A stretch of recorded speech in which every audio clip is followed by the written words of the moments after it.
Yo, what's going on? UFC 281 breakdown. Man, a lot to digest. A lot. Well, we had 2 days to digest it. It was 2 days ago, Saturday, November 12th. Insane card, insane night of fights. I mean, had so many crazy things going on that night. It's just mad. It's just game changing shit. Some rearranging, some changing. But yeah, we've got to start off the show with a sad note. Rumble. R.I.P. to Anthony Rumble Johnson. Yeah, it's true. He passed away at the age of 38. And man, that's crazy because we all kind of knew he was sick. You know, he would post stuff like in the hospital, not doing too good, prayers, all that, but not really a lot of details. I still don't really know everything that was going on, just that he had some kind of illness. 38 years old, and man, this guy was so ferocious. I mean, it's just crazy sad. You know what I mean? It's like shocking and sad. I mean, the guy was just, him and John Jones never got that fight. We wanted that fight at some point. This guy used to cut down from like 220, 200, whatever pounds, kind of like, and cut all the way down to like 170 and fight, and so drained. So he fought all, everywhere from welterweight to heavyweight, Andre Arlovski had devastating power. I mean, knocked out Glover Teixeira. I mean, he had a couple pretty good. He got good fights with DC. I mean, the guy was just a beast, humble, devastating power, very nice. Like you could just tell, just not even like that killer type dude. Like he wants to hurt you, but he just have ferocious power. Like it's just crazy. But sad day. I mean, it sucks for his family. Prayers to his family. Best wishes, and yeah, it's just crazy. You never know. You gotta enjoy every minute of life, because anything could happen at any time. Get caught with some kind of illness that we still don't know all the details, but it was pretty quick. Like within a year or so, I would say. Like I know he's been sick for a while, but it's a healthy looking dude. I mean, just specimen, always physical. You never know. So I mean, 38 years old and R.I.P. to a great one. Yeah. So, yeah, let's go to these fights, though. I mean, we start from the bottom. I mean, honestly, was a pretty, crazy card all the way. There was a lot of finishes. I didn't watch every fight, so I can't speak on every fight, but, I mean, I did watch as much as I could. I mean, I did see the first fight, Oberg versus Negum. Not going to work here anymore? No, Negu Morono. I mean, I should have listened to Bruce Buffer's pronunciation on that fight. But yeah, Oberg, he trains with City Kickboxing with Adesanya and Volkanovski, Dan Hooker, all these guys. So he comes from a really well-known team of killers, and he showed out, man. He came in. It was like they were throwing bombs right away, and he kind of clipped them right away and kind of set the tone, to show his power and mix it up well. And I mean, I think he laid him out the right hand, I want to say. And then he missed, I think, with the left when he was on the ground, and then hit him with another right. This kind of almost under the armpit. He was already like on all fours and just rocked him, and it was game over. Yeah. So I mean, he looked super impressive right there. I mean, he was. He did a good job on that one. Represented City Kickboxing right off the bat. Then we had Arce Jackson. I did not watch that fight. So I'm saying I'm turning into a casual, I think. I didn't watch all the fights. I did go back and watch most of them. But I had to work that day, so I did miss some, and I watched all the pay-per-view live and some of the prelims. But I did go back and watch all the finishes anyway. There's a couple fights I didn't get a chance to watch, so. But yeah, I did try. I was, I was doing my thing. I just had to work. I had to make some money, and then I was resting up. And I fucked up because I got off at a decent time, but I took a nap. So that just whenever you take a nap, just kind of wears you out a little bit. I don't know, and you're just kind of in a daze and not really all there. So kind of wrecked my shit a little bit. But yeah, then the next fight was Trizano and Choi. Mike Trizano. That fight was crazy. I mean, Mike missed weight by a couple pounds, like 2.5 pounds or so. And, yeah, he oh, wait, what happened here? Shit, my bad. Let me see what the fuck.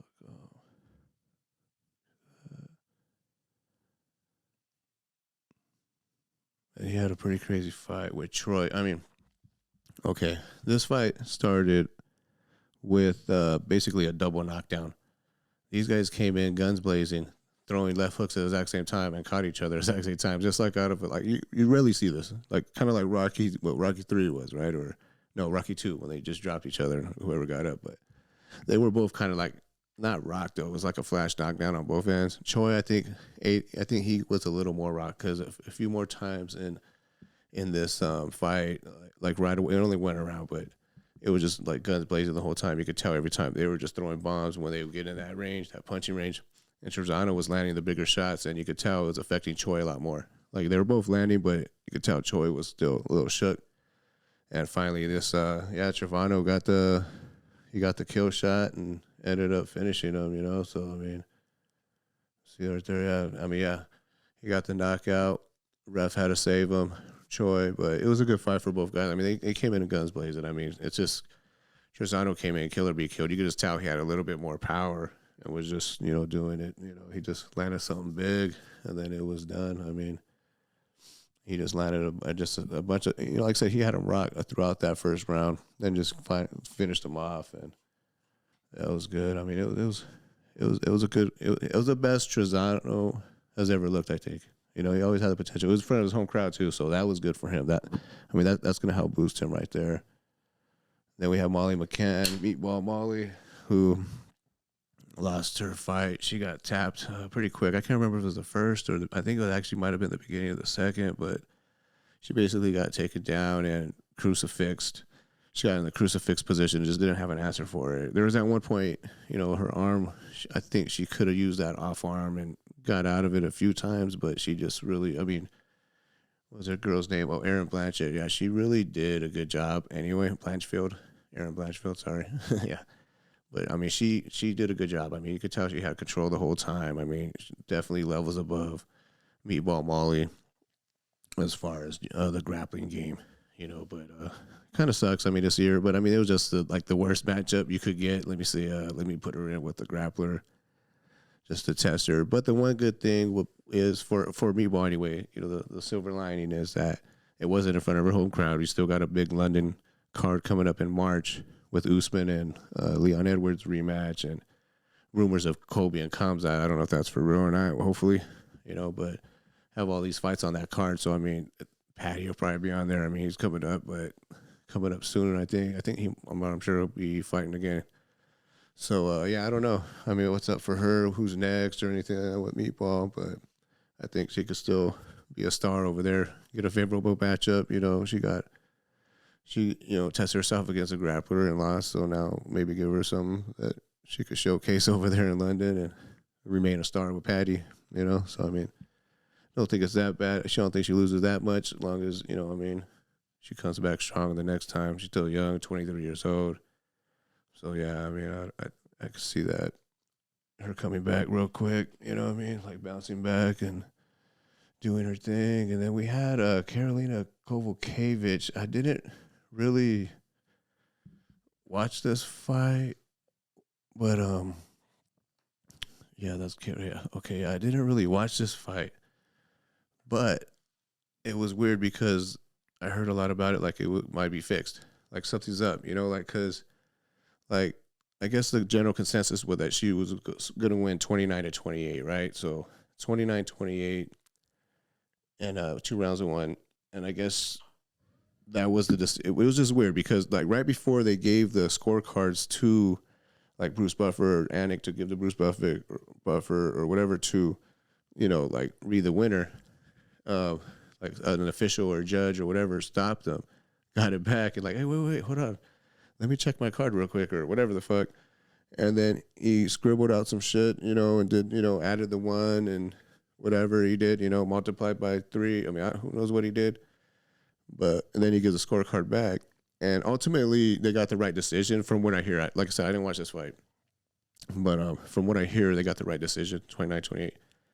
But it was just a little weird. And I think they need to explain shit. You know what I mean? Like, UFC needs to come out. Like, Dana, he always does in the press conference, plays dumb. Like, you think he didn't know about that? He probably was like yelling at motherfuckers. He was going probably crazy in the background when that was happening. He's gonna be like, I don't know what happened. Yeah, I don't know what that was about. Like he always kind of plays dumb in the press conferences and just gets away with that shit. Like I'd be like, man, you're the president. How do you not know? You know what I mean? It's your job. You got to know everything. You know what I mean? Like, come on, dude. You're the face of this. You're the president. It's kind of, that was a little iffy to me, you know. But that's Dana for you. So then who was the next fight? Oh, Frivola and Azatar too, dude. Oh, that fight was ridiculous as well. That fight was like just, yeah, I don't have any like footage or pictures about that fight, but I remember that was another barn burner where Azatar had not fought like in 2 years or something. Like, had a long layoff, and he looked. You could tell, like, even I think DC said something about his timing looked a little off, like he wasn't really engaged all the way, or just a little step behind. And Frivola was just throwing heat from the start, man. He had that fiery redhead thing going. He was throwing bombs and with bad intentions, and he was ready to go. Everything he was landing was just like solid as fuck and not wasted. Like, he wasn't really like exerting too much energy. He was just throwing bombs at the right when he would let go. Let off. They hit that certain range. I mean, it seemed like this whole card, dude. I don't know if it was Madison Square Garden or what, but like everyone was throwing bombs and just going for it tonight, or for Saturday night, I should say. And I mean that's it made it entertaining for sure. But yeah, I mean, Frivola did look good. He ended up with a knockout. He freaking like knocked him out ugly. Another ugly knockout. All these guys, everyone should have got bonuses on this. I think if you get a finish, or even you could get that 50K or whatever, you know what I mean? Because it's like you make enough money off this type of card. I mean, yeah, just let's hook them up, dude. Especially if they're all showing out like that. It's like, oh wait, he had a little bit better knockout than him, so or this fighter, or she didn't really finish her, even though she had the best performance or whatever, or whoever. You know what I'm saying? Any situation, it's like, dude, why do you have to judge like how they finish or how they do that? I mean, they're going all out and doing their thing. I mean, fuck, dude. Hook them up, Uncle Dana. Give these guys a little extra, 50, 75, whatever it is. You know what I mean? I don't know. I don't know how it works. I don't know how much money they have to just feed extra, shit like that. But I'm sure they're making a shitload. They're making a ton. They're, so boatload. But yeah. So then, what was the next fight? I didn't watch the Petrosky Thurman. I didn't watch that one at all.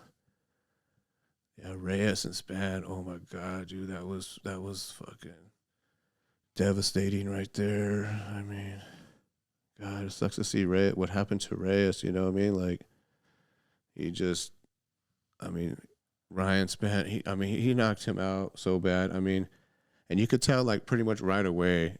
Like as soon as they exchanged and Span landed anything on Reyes, he was instantly shook or hurt. Like, maybe his disability is not to take a punch is that good right now after a couple of knockouts. But man, it was sad to see because it was so fast that he was hurt, and then I believe it was kind of like a jab left hook type situation where where he kind of like threw it, but at a different angle than just a straight fucking jab. Like turn it over a little bit with and with the hip as well.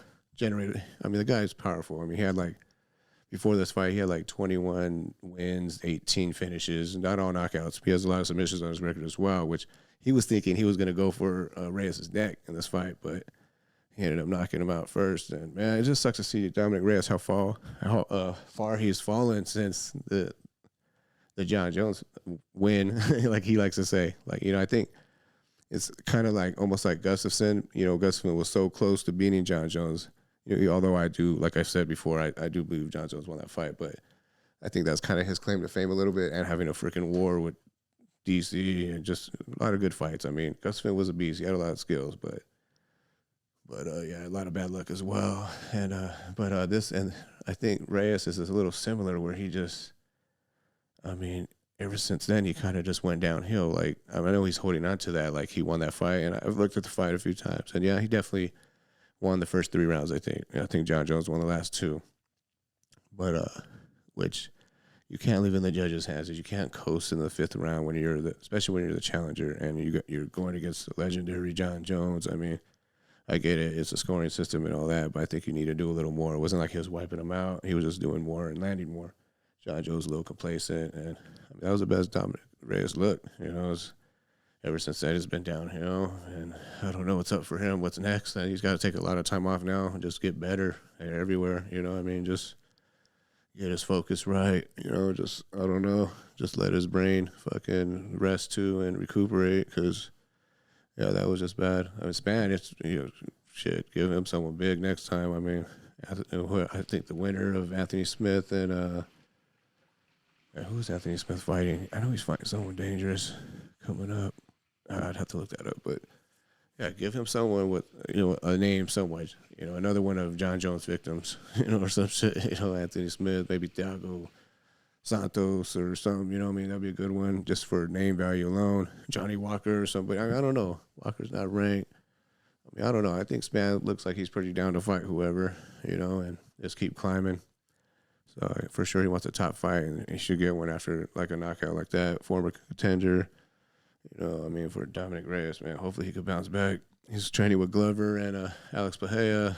So I mean, hopefully their team was 0-2. At this point, they're 0-1, I believe, and then they ended up 1-2. So the one that mattered. But yeah. So they had that one. I think that was the last. Oh, there was Brad Liddell fought in the last prelim. I know he lost, but I can't remember what happened in that fight right now, honestly. So I mean, we got to go back to who was next on this main card, honestly.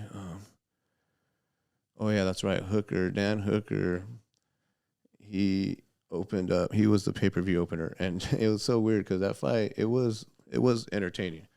It was entertaining. These guys were scrapping like from the start, but I was even thinking, like, I was talking to my son about it, like I just don't understand why Dan Hooker, and I could see why Reyes was complaining a few months back, like he thought he should have been on the main card, even though you never know what's gonna happen in a fight. I mean, he got knocked out and all that, but I kind of see what they're saying because like Hooker's on a losing streak. He had lost like I don't know how many, 5, 6, maybe 2 this time, but I mean, he's had a lot of bad fights ever since the Poirier war. I think that took a lot out of him, and he just, I don't know, maybe he just hasn't been the same since. And I like Hooker. I like his style. I mean, when he's on. He always has pretty exciting fights, win or lose. And I mean, his grappling has always kind of been his deficiency, but he finished strong, man. He got the knockouts. Claudio, can't remember what his name. Let me see. I got it right here. Oh, Puelles, yeah. Like that was a good. I mean, it was. I don't know. I think they were trying to set up John Jones. Dan Hooker to showcase Puelles. But it just kind of backfired because Hooker looked great. The best he's looked in a while, and was able to pick him apart and just knock him out, TKO. And another one, another guy who showed out. You know what I'm saying? He came. So I put City Kickboxing at this point 2-0. But yeah, what I forgot to talk about was Renato Moicano's fight. He looked freaking good himself. Let's see, where's that? Yeah, yeah, he's the one to fight Brad Riddell. Yeah, that's another guy who needs a big fight. I think Moicano. Because that was a good fight right there. He did really well. He's a dangerous guy too. I mean, he just, he lost to some good fighters. You know what I mean? But that he definitely deserved a match. Coming on short notice and just destroying, and he had a good freaking post fight speech.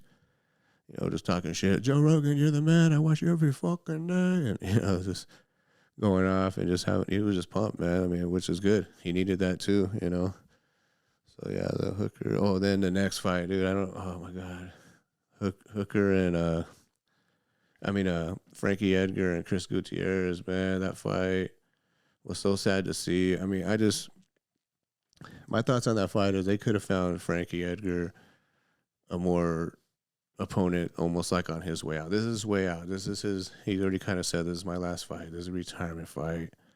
And for them to just, I didn't even want to put a post or put a picture up of the knockout. I mean, you could kind of tell it just wasn't the same Frankie in there. I mean, just strategy-wise, it seemed like he was more on the hunt and going after Gutierrez and just kind of in his face and just, cutting off the cage, which don't get me wrong, he does a lot of cutting off the cage stuff, but he's really way more tactical with his footwork and moves his feet so much that when you do set to punch or whatever, he's already out of there. And like now you see him, now you don't. Like, damn, where'd he go?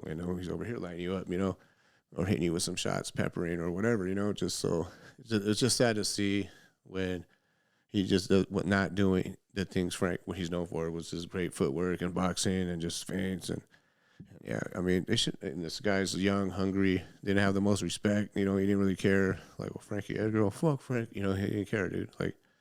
He was motivated. You know what I'm saying? So I just feel like and now he got to put a legend on his record.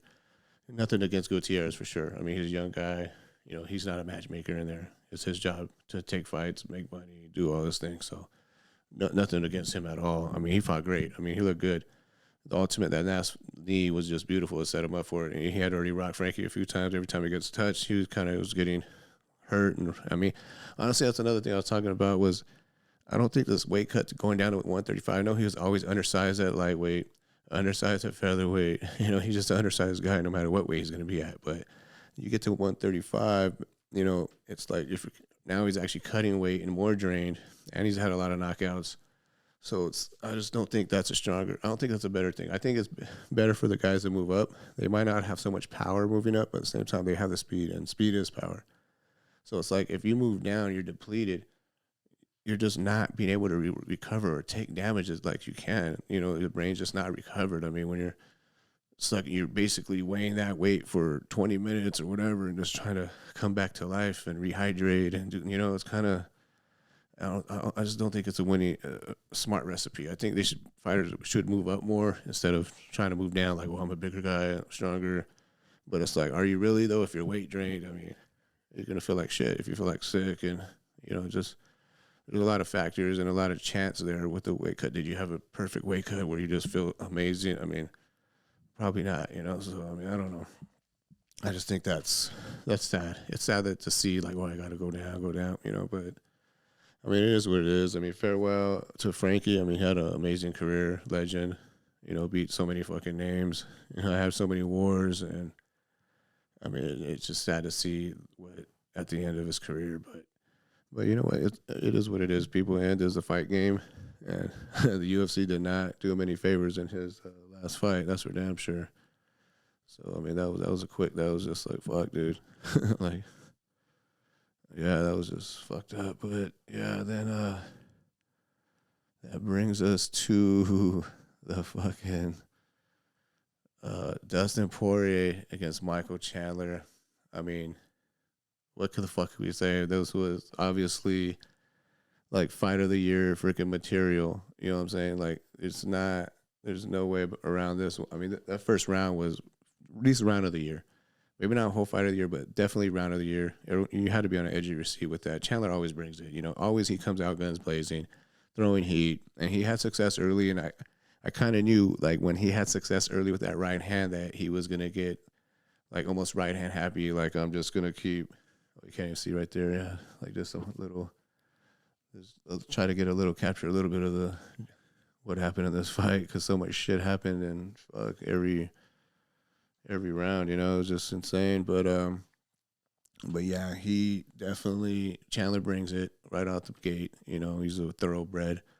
He's not going to sit here and just like do, as soon as he has success, he was getting right hand happy and game plan out the window. Like, he just wanted to hit Dustin. He had him up against the cage, but I don't think he had him as hurt as he thought he did, because Dustin, obviously he's durable himself and he looked fucking huge in there. I was like, man, you just lost to a welterweight, dog. Like, Poirier looked like a freaking welterweight in there. To me, he looked huge. But besides that, he always has been durable. He could take a shot, and he could roll with the punches nice with his Philly shell defense, boxing, and then comes back with combos. He don't just throw one punch at a time, and everything has power. So he fights his way out of bad situations, but also always stays composed. That's the one thing. He don't get rattled too much. And I don't think Chandler literally hit. I mean, I think he had him hurt a few times, but he was throwing a lot of winging punches, and it was allowing Poirier to kind of block those and also just counter and here and there, So that was like crazy. I still think Chandler was winning the whole first round up until like about 45 seconds left. And then Poirier cracked him. And, that's another thing, like we say about Oliveira's chin and just getting cracked all the time. Like Chandler's he gets cracked a lot too in his fights, and it sucks. It's like he gets hit a lot. I don't think he has. That's what I'm saying. I don't think he had the chin for that style. He has the cardio. He has the stamina. He has the heart. He has everything else. I think it's just, once you're chin and you hit that button, you just don't have that for that toe to toe type rock'em sock'em style that Poirier can do. I mean, he usually wins those fights. You know what I mean? Like freaking Eddie Alvarez, those are wars. Justin Gaethje, it's a war. If you're just gonna stand and trade with him, I mean, his boxing's so slick, so good, crisp. I mean, and he just has power on both hands, mixes it up with kicks. I mean, yeah, he's a beast on the feet. So I wouldn't, that was the one thing. It was just like, man, can Chandler stick to his game plan for the whole freaking, the whole fight, for 3 rounds? And I was leaning DP before when my picks on this fight, and by a 3rd round, I was thinking TKO, but he ended up getting a 3rd round submission. But this fight right here, man, I don't know. I was on the fence. Obviously, like I said, it was like 51-49. It was close as fuck. I was saying it could draw, I mean, I could see that even like a 10-8 round and then losing the next 2. I mean, I could see that because Chandler always comes out guns blazing. And he was winning that round, then he lost it. But if he had just, stuck with some wrestling where he's better at, what I mean? Like why not get that takedown with like a minute left instead of still going balls to the wall and on the feet? I know he had success and all that, but Dustin's not the type of guy, other than like Connor, who caught him probably when he was weight drained at 145. Not to take anything away from the knockout. I mean, he caught him clean, but Poirier usually does take a good shot. He's not going to just go away like that. So, I don't know. I just felt like that was just poor strategy. And just, I get it, though. Chandler, once you get hit, and it's like game plan goes out the window and himself. So, I mean, that kind of messed it up. If he could have got through the wrestling, he went out that first round. Because the second round, like as soon as he got rocked, he literally got saved by the bell. You couldn't even hear the damn bell. It was so loud at Madison Square Garden. But I mean, he literally did get saved by the bell, like in that first round. So I was even thinking, oh my God, it's over. Like fuck. I mean, he got rocked. How's he gonna recover from that? And second round, he basically Khabibs him. He takes him down and controls him, does some damage, tires him out. Like Dustin looked really tired when he got up, body language wise, after that second round, and Chandler dominated. You could almost say that was a 10-8 round. I didn't see the scorecards, but pretty sure they didn't. But he pretty much controlled him the whole round. Big brothered him, and I think, okay, so you're thinking, okay, 3rd round, he might maybe tire himself out. I don't know, kind of like with the Oliveira, like when they fought, and there was a lot of grappling and ground and pound and just craziness going on, chaos basically. So maybe that's. And this too, maybe, it took a lot out of Poirier, but it took some out of him as well. Maybe he was taking it off the gas a little, and I don't know. It's just hard to say. I mean, it's because he is that guy who's always going to go for the finish or always go for something exciting, like picking Poirier up a couple of times and slamming him when you could just get the takedown and use a little less energy, but he would still do that extra to, emphatically, like take him down. So it's like, showman, he's a showman. Fuck, if he would have won, he was going to do 5 backflips. So, I mean, that's just who he is. And explosive athlete, incredible athlete, amazing. Just the game plan, it's like if he could have stuck to that. That's the one thing that made GSP so great. Like, could he outstrike or stand and bang with every guy out there? Like when he fought Thiago Alves, like he turned to wrestling quick. Like as soon as he found a leg kick, I think right away, boom, he's taking him down. And with that blast power double spear type Goldberg takedown, perfect, impeccable timing as well. So that was how he won that fight. But strategy, like I don't care what anyone thinks, I'm gonna take this guy down, and why stand and give him that chance? If you're so much better at that in that area. So ultimately, he got cracked again a few times, but always bringing it. And then I think he obviously got tired as well. And there was some cheating involved too. Well, like there was fish hooking. There was like he was basically pouring blood on him, like out his nose, because I think his nose got busted, broken. So that was just a bloody mess, just pouring out. And some people said he was trying to spit it in Poirier's mouth. I seen some tweets about that. So I did watch the fight like twice, but I didn't really pay attention that closely on that and like zoom in and shit and see. But at the same time, like he did admit that his hands got into his mouth, and he was basically what Poirier was saying. He's trying to pull his face so he could get the arm in tighter to get the squeeze of the rear naked. But But I mean, I don't know if that. I mean, he was doing that. I think at that point, everything's so bloody. Maybe he's just trying to get a grip of anything, and not like he's just like, oh, I see that, I'm gonna grab that and do it. I mean, you're in war as well, so maybe he was just, he's fighting for his life, type thing, because he did get rocked a couple times and just was trying to grab and do whatever he could. Who knows? Who knows what that mindset was? I mean, but yeah. So yeah, afterward, at the fight, Poirier was like, "You're a dirty motherfucker," like. But you gotta still respect him, because I mean, if you ain't cheating, you ain't trying. You know what I mean? So, right, Sean O'Malley? Just kidding, man. But yeah, without your fence grabs, nah. But I don't know about this. I mean, it's like kind of like, damn, Chandler, like he's 2-3. He like could have been 5-0 in the UFC right now, like with either all finishing or dominating performances. I mean, I'm happy for Poirier. I like both fighters, but I do feel bad for Chandler, because I did want to see that match. I feel bad for the fans too, because I want to see him against Makhachev.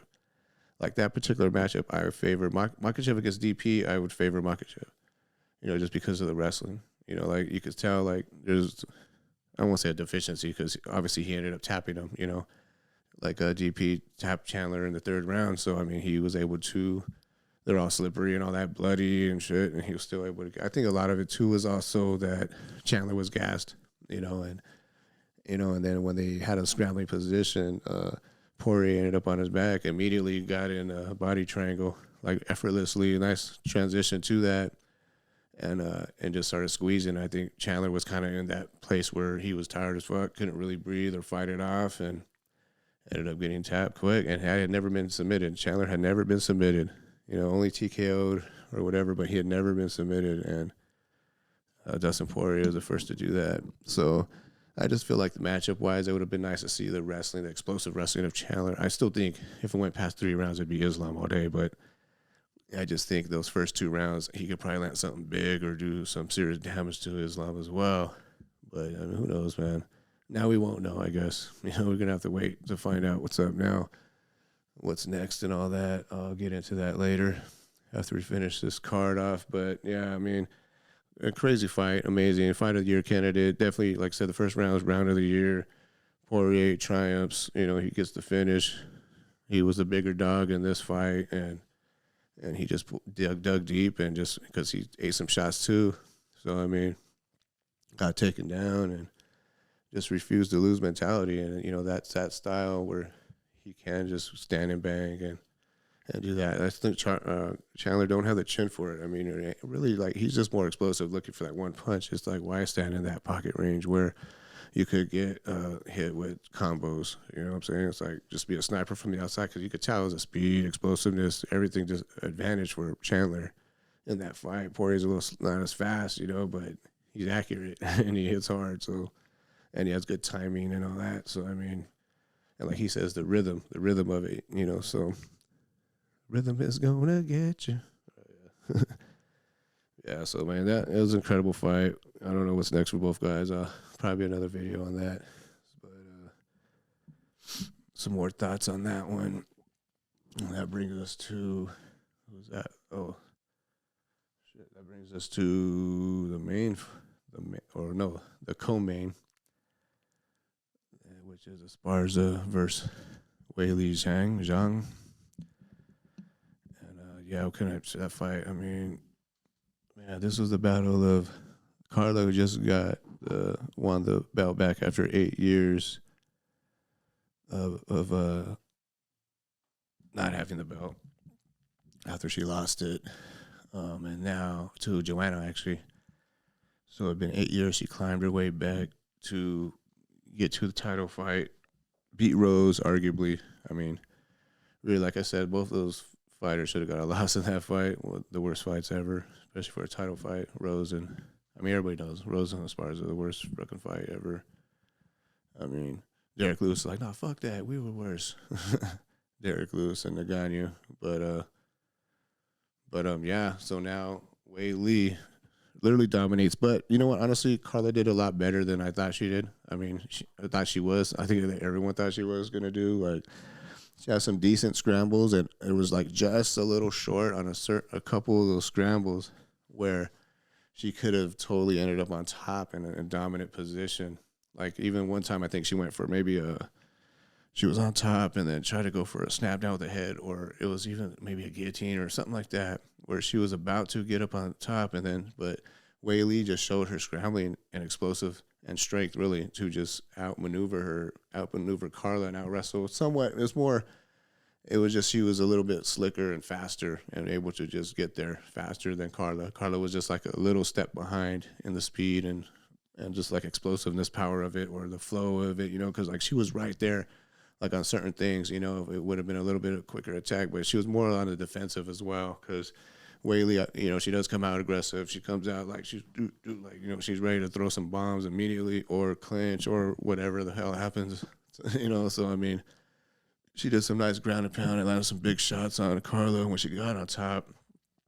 And Carla was just overwhelmed. I thought overmatched a little bit in the ground game and just the strength game probably and just everything game, but obviously not as big of a threat on the feet. So it's kind of tougher to set up takedowns when you don't have the hands to set it up or get that distance when you're just going to dive down and get it. It was an entertaining fight as long as it did last. And Wei Li ends up getting the rear naked choke finish, but and then she she looked great. I mean, she looked fucking ready. She looked good everywhere. So I mean, so Carla was a 2-time champ, and now Wei Li's a 2-time champ. So I know everyone's talking about her and Rose. Give Rose a chance to be if she's been a 2-time champ or no. She's a 3-time champ. But I don't even want to see that fight right away. I would like to see Wei Li and Amanda Lemos, honestly, from last week. She looked good. Let's get some new blood out there. I don't think Rose should get a title shot after losing the way she lost to Carla. Maybe they can make them rematch, because they didn't really fight that time anyway. So why not make Carla and Rose do it again? Then whoever wins that was right back in contention or whatever, unless Joanna comes back. But I don't see why Rose would get I know she beat her. Arguably there was an argument there for a case for Wei Li winning that second fight with her takedowns and control for at least 2 of the rounds for sure. But either way, you got to take it from the champ. I get all that. But and the record book shows what it is: 2 wins for Rose. So she always going to have that there. But like I say, don't give her a title shot off that performance. I don't think. So I say Rose and Carla again. But Amanda Lemos, she looked she's just as ferocious. She has power. It'll be a stand-up battle, honestly. That would be nice. I think Wei Li might have to go to the wrestling with that one just because Lemos has some serious power and accurate, and she's a little bigger too. Maybe, I don't know. Wei Li's about 5'4", was Lemos about 5'6", maybe. I don't know, but she's definitely got some thick legs and good Muay Thai. So, and a lot of power, so she proved that in her last fight. So, with her win over Rodriguez.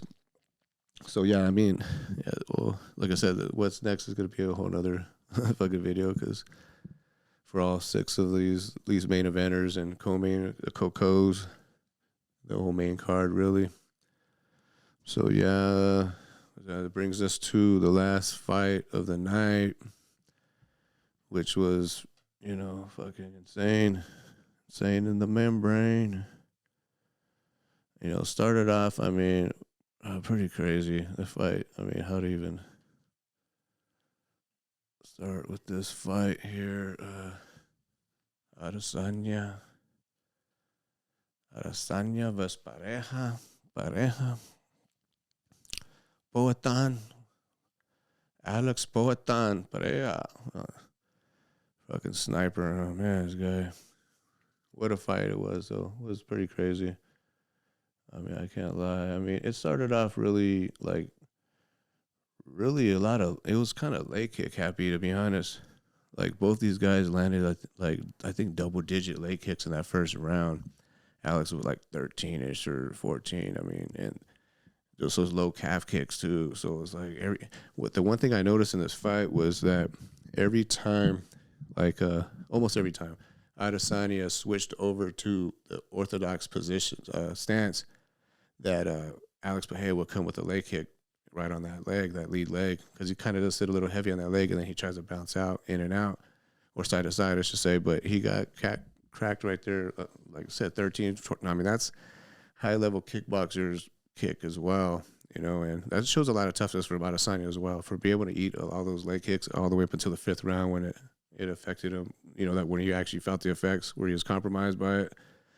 He got that little like sciatica type thing in his leg. It's not called that, but I can't remember what it's called. But where the nerve is just, like you just lose, like, the ability to the muscle movement and everything in there. You don't have control over it. Like that nerve's damaged, and you're just, that's crazy. That's happened to Cejudo. It happened to Michael Chandler actually too in Bellator. It's happened a few times. And you can tell it must happen to Izzy and here. Because I think it must have been because he threw a right leg kick, and Bahia, like, checked it, kind of. He lifted his leg up, but kind of, like, moved his leg out as well, as he, like, I can't really do it with my hands, obviously, but he just lifted his leg back, but also turned it a bit, so it would turn into, like, you're hitting shin on shin. But I think it was the plant foot, because that's his league leg that he kept getting kicked with. I think that's the one when he was trying to plant, kind of like Conor when he went back to plant and shit snapped. I think that was similar to this, where that was the leg when he planted that kick, and just boom, he didn't have the power to just have his legs there, so he rolled back, and then then that was pretty much the freaking beginning of the end right there. I mean, that's when. Oh, actually, well, let me backtrack a little bit here, because the first round was I thought it was pretty even, but I felt like Pahea was pushing him back, and he was landing bigger shots. I think he might have landed a head kick type shit. He landed a lot of leg kicks, like I was saying, a lot of power. He was a little busier in that round, all until the last 5 seconds, when Izzy just landed a nice fucking right hand on him, which just basically folded him over like a fucking launch chair. He was, and then a left hand right after it, right? Like technically right after the bell, like ding, boom, but like I said, that place was so freaking loud, you couldn't even hear a bell for one. But I think he started the technique right before the bell, and it's kind of like a ding, beat, like not like he threw it, like it wasn't like Jose Aldo, cracked Chad Mendes, like bell, ding, Mendes drops his hands, boom. Basically that changed the whole fucking fight, which I thought this did. I thought the fight was over at that point. I was like, everyone was like, oh, fuck, dog. Like, I had picked Pahea, by TKO or knockout or whatever. And I just, man, so I could be like, I told you so, because everyone was picking Izzy. But I said, there's no way this guy is going to be able to stay away from that power for 5 rounds, and all that cumulative damage with the leg kicks, body kicks, and just hard ass. He goes to the body. He rips that body with punches and kicks. So, I mean, and knees. Like every time they're up in he was throwing uppercuts, to the body. He was throwing nice knees, like quick ass. Those Muay Thai fighters or kickboxers, man, they got those quick ass knees in close too. Big as fuck. Tall ass guy, 6'4", in close too, and landing these quick ass knees all accurate and just doing damage, He was basically breaking them down for 5 rounds. So, I mean, it's like shit. Breaking each other down, though, because, I mean, Adesanya did a lot of good stuff in there. You see from that punch, like he cracked him, and I thought it was over. I was like, man, he comes out strong in the second round, puts it on him, lands another big shot like that. I think he's done.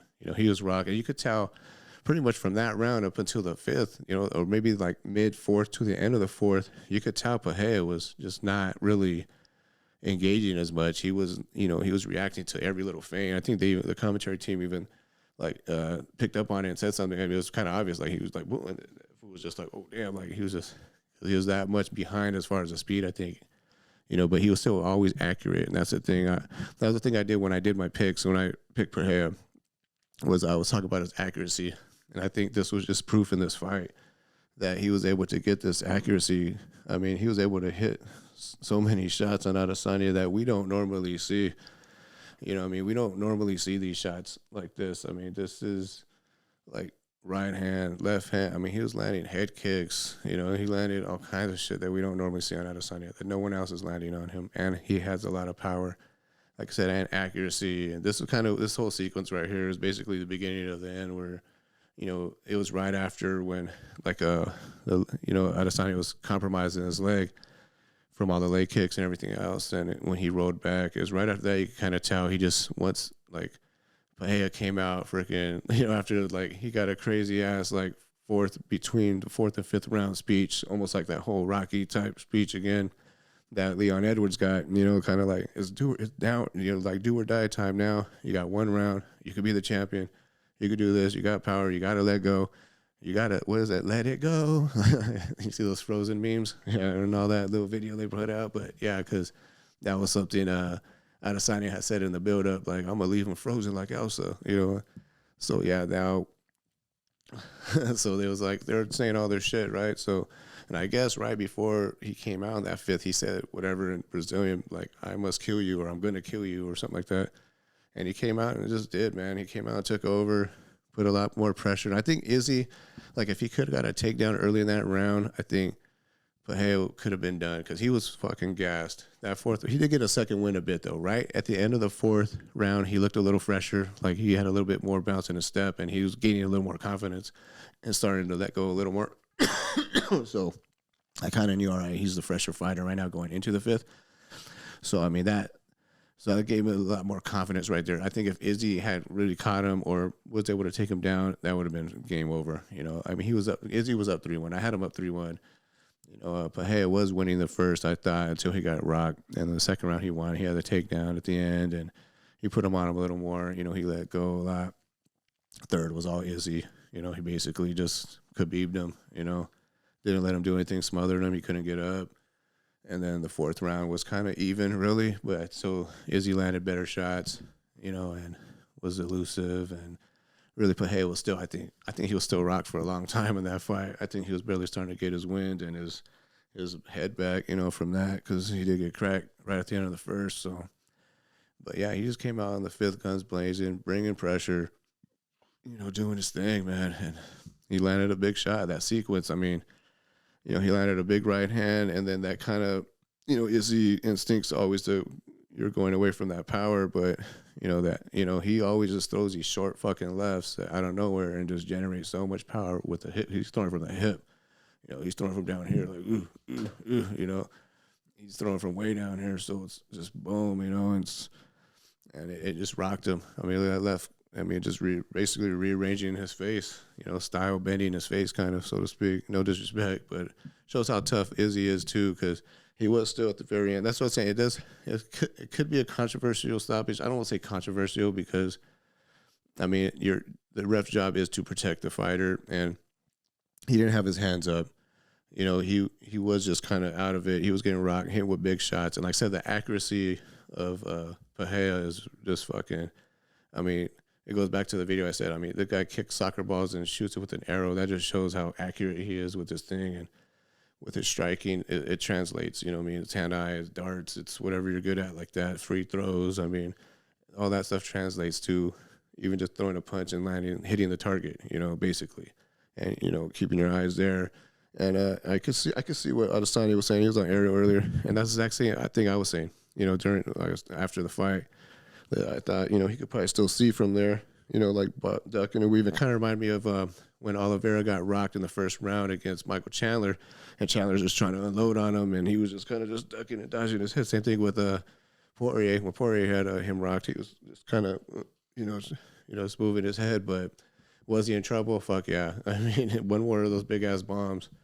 I kind of would have liked to see the kill shot, not because I want to see Adesanya get knocked the fuck out or anything like that, but just so there's nothing open for like, all right, well, I didn't, the referee stopped it. I wasn't really that hurt, but that's what he's already kind of saying, like that he wasn't, and right away he did immediately protest. Like he was kind of like, hey, what the fuck? Like, I'm okay, but it just the aesthetics of it too. You're up against a cage, the way he fell down, because he fell down kind of ugly right before that, before the refs jumped in.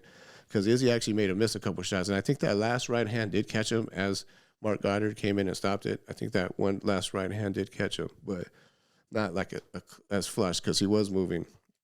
But he was definitely on skates. He was definitely hurt. He was like kind of fumbling and falling over the cage. So, tripped over the fucking Monster logo or something. Nah, but yeah, it was an incredible fight. It was a good fight, man. This whole card was pretty sick. Like I said, this definitely delivered more than the 280 card, which I thought Everyone was hyping that up for the best card of the year. I thought this one right here was even better, way better. I thought, and it delivered, which is pretty awesome. A lot of pay-per-views don't always deliver. Usually the fight nights were the hungry fighters, the ones who aren't getting the 50K bonuses. So it's like, I don't know, man. This fight's crazy. There's so much to talk about as far as what's next for each of these guys. I mean, they're talking obviously immediate rematch. Adesanya, of course, deserves that. He's wiped out the division kind of, so it's, and then who knows what's a good matchup for Pereira. I mean, his wrestling, somebody like a Marvin Vettori or Derek Brunson, one of these guys, if they don't get hit with anything big, maybe take them down and dominate them. I mean, it's just, there's so many crazy matchups. Now, Khamzat's yapping, and they're going back and forth, and he's kind of like, I'll fuck you up too. I don't care who I fight, because Pereira's fucking huge. And he cut down from like 230, to fight at 185, and then he, I think, ballooned back up to like 220, or 215, 220 and shit like that. That's just crazy. It's like, imagine him at 205. He's huge. I think he'd be good there too. There's a lot of guys, not a ton of like crazy wrestlers there like that. I think him and Yuri, I think that's a fucking fight. That's a super fight right there. If Yuri gets past, even if he doesn't, but I say if Yuri gets past Glover, I say make that fight, man. That'll be your teammate, coach, mentor. That you could come revenge if Yuri is able to win again, which he might be able to. That war might have took some off of Glover. He took a lot of big shots. Both those guys did. So, that's another crazy fight coming up. But that's another video, too. But, pretty much wraps up 281. Was a crazy card. Like I said, it was an insane night. I had so much fun. I watched it with my two sons. Homie, Rob, shout out. We'll be having our podcast soon. And talking about the fights, too. Very passionate. And, man, I can't wait to see what happens next with these guys. That's about 50 minutes. That's not bad. Shit, that's a couple of videos. It's a couple of videos. I needed that time. All right, let's see here. Take that off. Yeah, there we go. Yeah, so, you know what? I did forget one right here. I'm going to put this in here real quick. Because I forgot one little slide right here. And you. Damn, it was crazy, man. So fast, too. 3 fights to the title fight. 3 fights in the UFC. Brock Lesnar, I think, got it after 1 or 2. And then, he got 3. It's like, man, that's crazy. Khamzat's not even there yet. This guy has an even bigger, faster fucking rise than even Khamzat. So, it's like kind of Conor, though. Conor got it after 4 fights. So, he's right there. 3 fights. A champion, though. That's crazy. Just the matchup, though, because, there's a lot of guys out there who going to give this guy problems for sure. I don't know. There's too many. There's a lot of wrestlers in that one, actually. But that's a great fight. That was a good one. Congrats. Tupawatan. Wait, what the fuck happened here?